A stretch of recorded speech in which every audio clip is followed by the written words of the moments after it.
everybody, welcome to my channel. Your boy Tony from Cali once again. Hptv bringing to you live. Today we got world broadcast breaking news. Okay, we actually call it broadcast breaking news or world broadcast breaking news. Okay, once again, this is broadcast breaking news. Hey everybody, your boy Tony from Cali once again. Hptv. I'm out here with my main man Brian on a what day is this? It's Friday.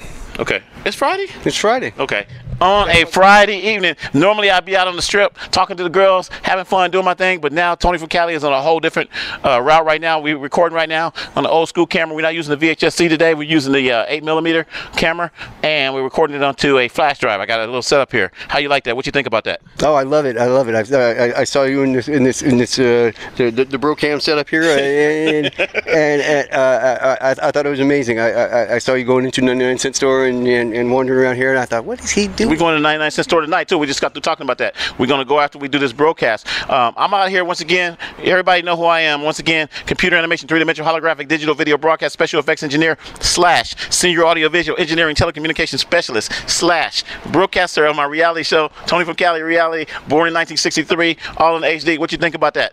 I think you got that's a mouthful. I done a lot of stuff, huh? You've done a lot of stuff. Okay. Well, you know what? I want you to tell everybody a little bit about you, Brian, because that's what it's all about. This is for the people. This is the people channel, Hptv. You've been out here. They said you was telling me something about what are you doing right now? You write a book or something? Right now, I'm working on a book that I've been threatening to publish for 20 years, and I've actually got a couple of chapters written, and I'm posting them online. And I've been out here since I got laid off from my job as an internet systems administrator, programmer, network engineer. Wow. Wow. And a lot of other titles that. Now you gave me another title earlier. What were they calling you?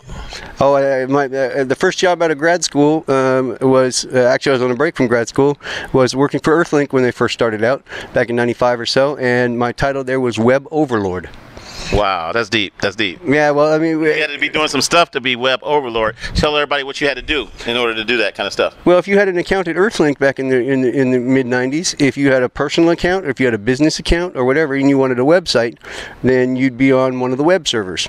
Okay. And so all those sites had to be, and all the machines that ran those sites had to be set up by somebody and had to be maintained by somebody. So you ran those machines. I ran those machines. So you have the webmaster. Your webmaster takes care of the site and the contents of the site, make sure there's no broken links or anything like that. Okay. But if you wanted to make sure that your site was actually up and visible to the public, well, that was my job. This was big time. And just to elaborate a little bit, kind of give people an idea, you know, we was talking about money and stuff. How much money you made back in those days? Well, I started at Earthlink. When I walked in, I just walked in off the streets. I needed an account, and they said we're hiring, and I didn't know. I was, like I said, I was on a break from grad school. I said, $30,000 a year sounds good. Okay. And within within a few month period, well, actually by the end of the first year, I should say, I was making more like $70,000 a year. But working enough hours, I mean, we were growing so fast that that probably still wasn't enough. Yeah. For the amount of time and effort that you were putting into it, and actually when I got laid off, I was down in Rancho Cucamonga, and the company laid me off on 1/3/13. Okay. 13/13. You remember when it? I remember that day too well. I was between that job and some consulting that I was doing on the side, I was making 6 figures. 6 figures. You know what I'm saying? I didn't even never ever read my lips, read my big black lips. Never ever made 6 figures in my life. But this is a man, like I said, who made 6 figures. He's out here. He's writing a book right now. You know, you tell people your situation right now, and how you can help them a little bit. Well, my situation is I'd like to say it was unique. I like to think I'm unique, but it's not. It's not all that unique. In that you know, I found myself after being laid off, I was burnt out and went through the unemployment, went through the retirement, went through all that, and slowly but surely over the years, I found myself homeless. Okay. And so that's what the focus of the book is. For those who know the original that I'm sort of paying homage to, not stealing from, but paying homage, was Fear and Loathing in Las Vegas, by Hunter S. Thompson. And if you've seen the movie, you know, with Johnny Depp, it was a very popular movie not long ago. But there was much more to it than that, than just, you know, the visuals in the movie, and there was a lot of deep insight. And I'm hoping to bring some of that to not just somebody who was visiting Las Vegas and writing a story of, you know, about the Mint 400 and then some other conference that he went to, but about people who live in Las Vegas. Not only that, but people who live in Las Vegas who may not have a place to live in Las Vegas, and for various reasons. I mean, there's lots of different reasons, and my reasons are different than a lot of other people's, but they're very similar to a lot of other people's. And you find that when you wander around here and you talk to other homeless people and see what it is that actually got them here and what it is that they need to get out, and hopefully this sheds some light on some things that I'm going through, and hopefully to help somebody else who might be going through the same thing and not even know why. So yeah, speaking of that, when you were talking about we were talking earlier, and you was talking about like a lot of drugs and depressions and stuff like that that people get on to take away the depression or whatever it is. What was that we were talking about earlier? That people sometimes get on and how bad it is. And yeah, well, one of the things that I studied in grad school, I studied cognitive science, and one of the courses that we taught was on cognitive neuroscience and how like different psychopharmacological drugs affected your nervous system and things of that sort. One of the drugs they didn't really talk about 20 some odd years ago when I first was being prescribed them were benzodiazepines, and those are your common drugs: Xanax, Klonopin, Ativan, and Valium. Okay. And there are a bunch of others. That stuff. Most of them they work on about 40% of your nervous system. Okay. And the system that really works on all the other systems as well, sort of toning it down.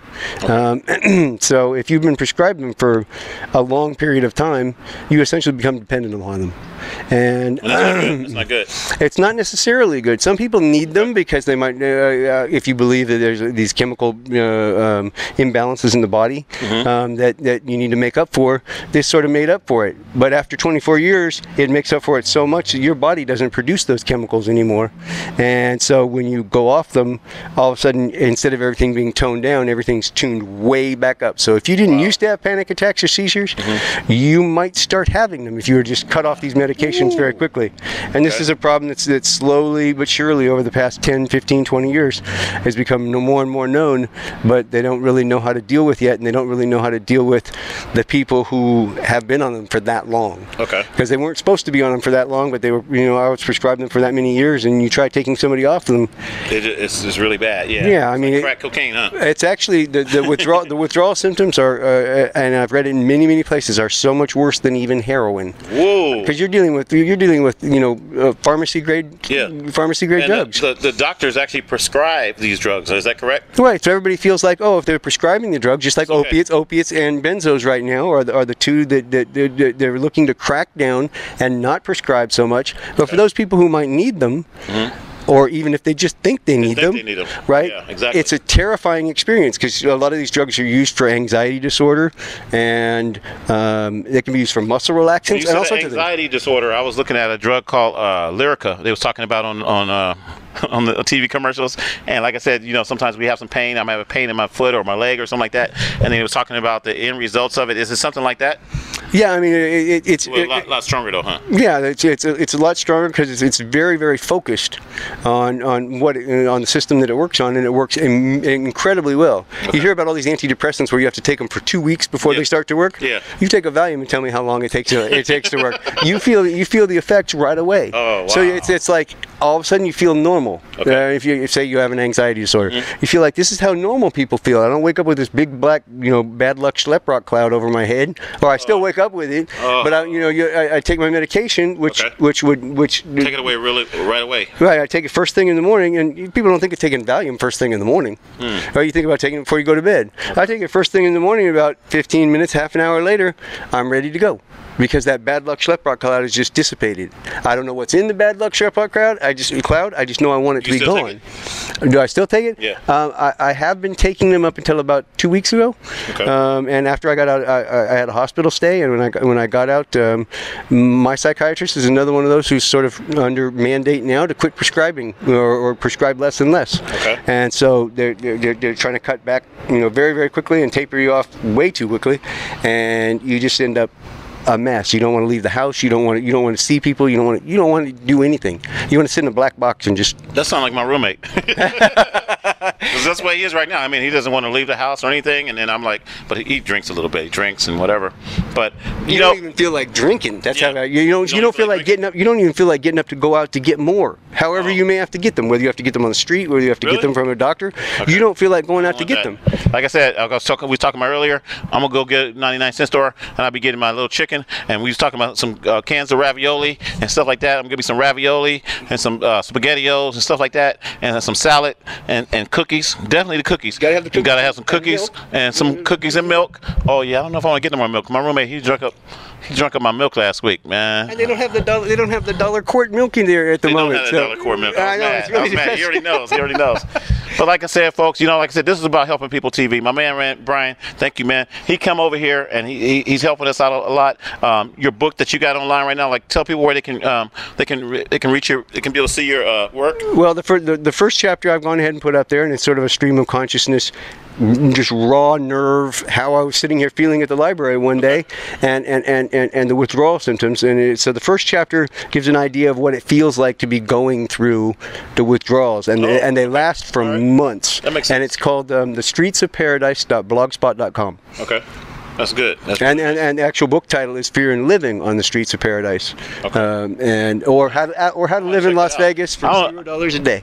Okay, I'm gonna check that out. I was gonna say I don't do that much reading or anything because I'm always running to work on the broadcaster. You guys see how I am right now. Say working on the broadcaster, doing my thing. I don't do that much reading, but I do read a lot of technical stuff.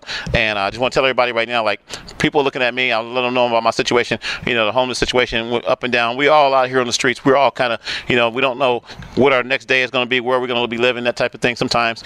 And I still got to be positive. I was talking to another guy earlier, and I'm not going to say his name, but he was saying that, hey Tony, you seem like you don't need anything. You're happy, and I am. I just want to tell everybody I'm happier than I've ever been in my life because I don't have all the materialistic things. I don't have the worries. I don't have the stress. I'm not thinking about my cars and my homes. I used to have 3 cars, and I used to have a home. And I used to have to pay all this money, and now I have less. How do you say it? It's all gone. Yeah, I mean, once you learn to let that go, well, then you become a Buddhist. Hey, when you're good. He's been doing meditating. He's been doing Buddhism. Tell everybody about that. Go ahead. Actually, when I went to. You hold my mic for a minute. I'm gonna reposition. I'm not a professional broadcaster here. Come on over here, right there. I'm just gonna bring this down a little bit. I gotta get my mic in the shot. My mic ain't even in the shot. Hold my mic up. Oh, here you go. You gotta get the mic in there. TV. Gotta get the brand in there. I forgot what the question was. You said something about you gotta be a Buddhist and you gotta meditate or something like that. Tell everybody about it. I became involved in Buddhism after coming out of a rehab 3 or 4 years ago. No, now it's 5 years ago, and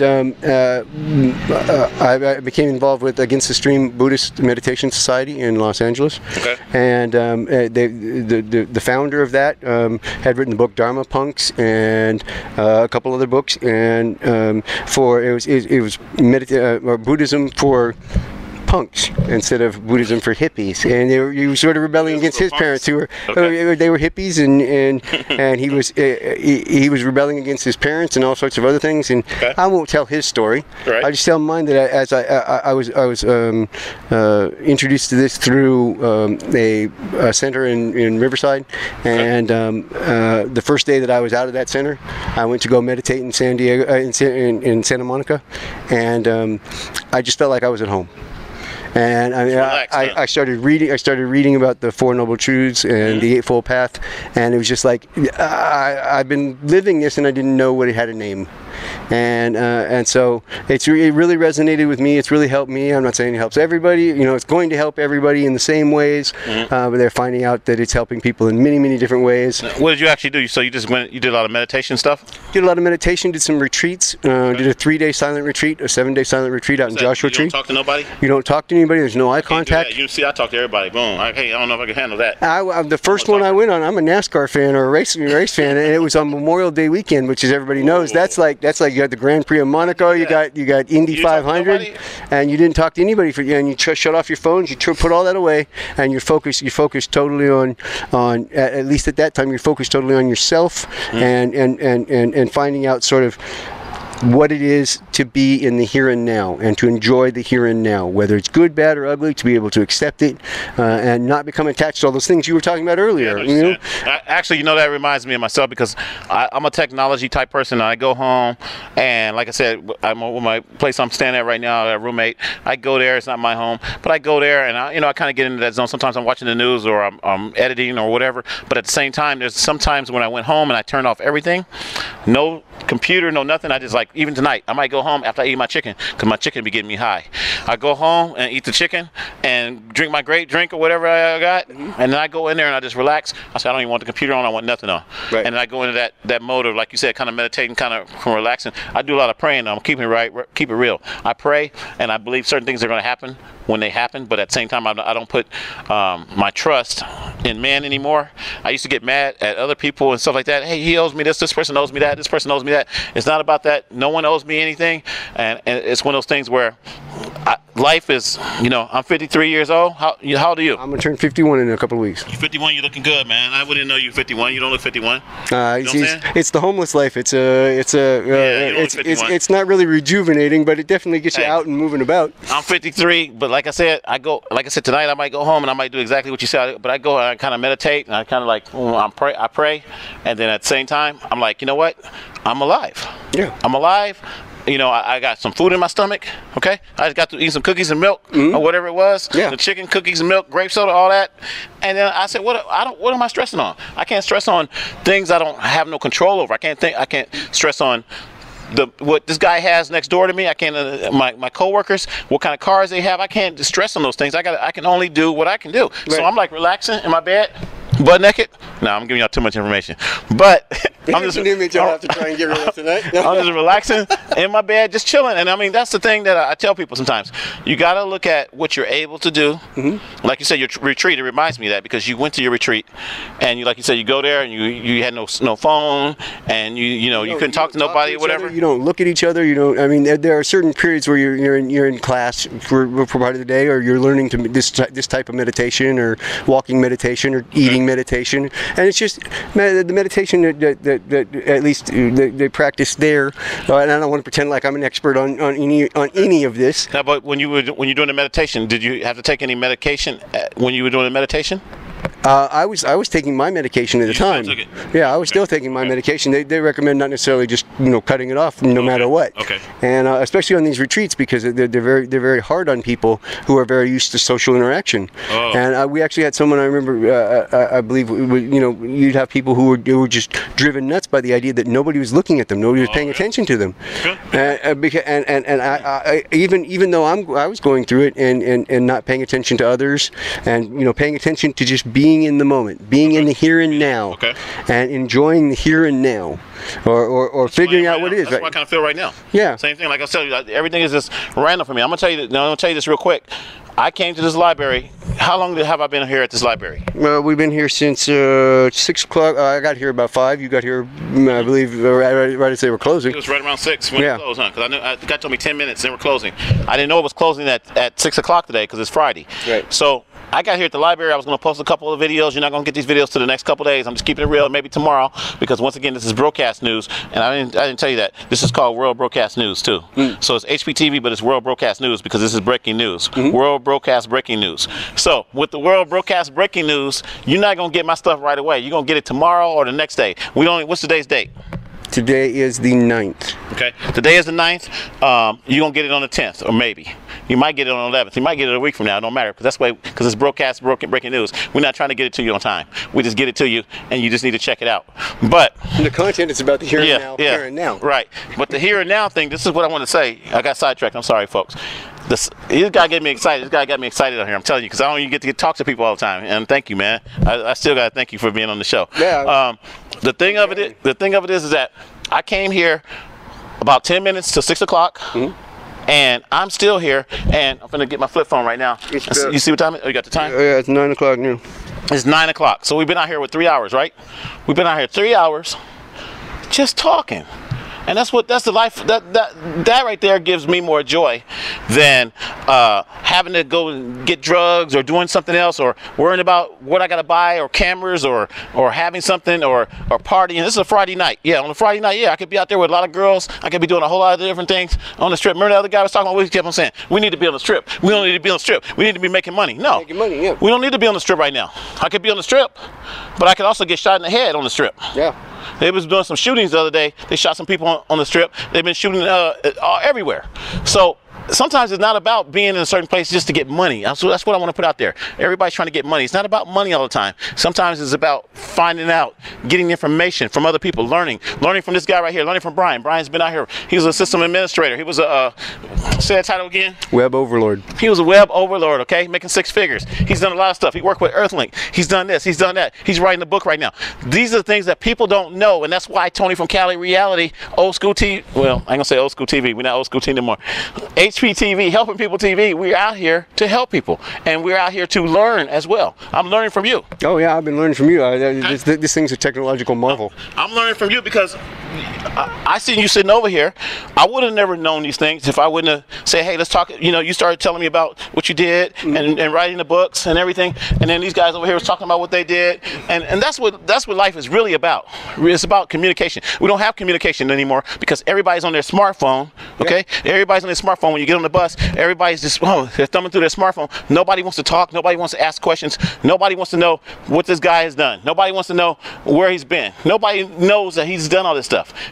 This guy could come in here and run this whole library. He could run this whole library, okay? But nobody knows that. Yeah, you could. I would like to think so, but you was a web overlord, man. You was a web overlord. You could run everything in here. So the thing about it, special power. And he knows computers. He knows computers. He got his phone over here. He's got a smartphone. I got USBs on here. He's charging up his smartphone right now. That's cool. You still charging it up? I believe it's still up on top there. He's charging up the smartphone. We out here at the Whiney Library. We're gonna get ready and get off here, but I just want to say, sometimes you never know who you're gonna meet. I've met the most interesting people since I've been out here on the street, and that's what gives me energy. That's why I feel good, okay? And even the people that maybe have not done a whole lot, don't put yourself down. It's not about what you haven't done. I'm getting ready to go get another job this week. I can't even tell you what my job is. I want to tell you so bad. I'm getting ready to get a different job doing something completely more incredible than I've ever done, and I'm going to be talking to people. I'm going to be out there. I'm going to be working in a technical environment. I'm going to be making more money than I've ever made, but it's not even about the money because I'm probably going to give a lot of it away. Most of it is just about communicating, being out there. You know, I got a little foundation that's cool and everything, but I'm not letting my foundation take over me. Right. You see what I'm saying? Living life, living the experience. I'm living life. I'll say, you know what? I might want to travel. I might want to go here. I might want to go there. I might want to talk to these people. I might want to, instead of buying a new car or buying the biggest house, I might need to travel. Me and Brian might be out here being some I'm gonna say warlords. What is it called? Overlords. We might be some overlords out here, just boom, setting up networks and stuff, or doing something. You never know. But I'm saying you never know who you're gonna meet. So this is what this is all about, everybody. Helping People TV. Hopefully, Brian, you told a lot of people about the little things that they probably already going through. Things I've already went through. I was homeless. I was out on the street. You know, I've been through that. You've seen some of my videos. You've seen my documentary I just did. I just did a little small documentary just giving you a little insight. But like I said, I had over 100 cameras. I had 3 or 4 rooms full of equipment. I had a 3-bedroom house. Okay, 3-bedroom house, 3 bathrooms, all this to myself. Cars, women. Yeah, I'm keeping it real. I had women. And you know, now it doesn't matter about all that. That's just, those things are, they're meaningless. That's what I try to tell people, because not the women. I still like the women, but it doesn't matter about having all that. What it matter, life. This is life. Am I right? Yes. That's where I'm at. So Helping People TV, Hptv. But look at the logo. Okay, Brian, what you want to say to these people? We're going to end this thing. Where can people reach you, and where can they? You got a website, or you got a email? Email is Brian. My email is brian.ladner. That's brian.ladner @gmail.com. Please feel free to email me there. And like I said, the first chapter of Fear and Living on the Streets of Paradise is on thestreetsofparadise.blogspot.com. All right. Well, you got it. So once again, it's HPTV. We're going to sign off. You guys got that information. And like I said, for the people that don't know me, computer animation, three-dimensional holographic, digital video broadcast, special effects engineer / senior audio visual engineering, telecommunications specialist / broadcaster of my reality show, Tony from Cali Reality, born in 1963, all in HD. And this is Tony from Cali with HPTV and my boy Brian, and we out. Peace, bro. Peace, man.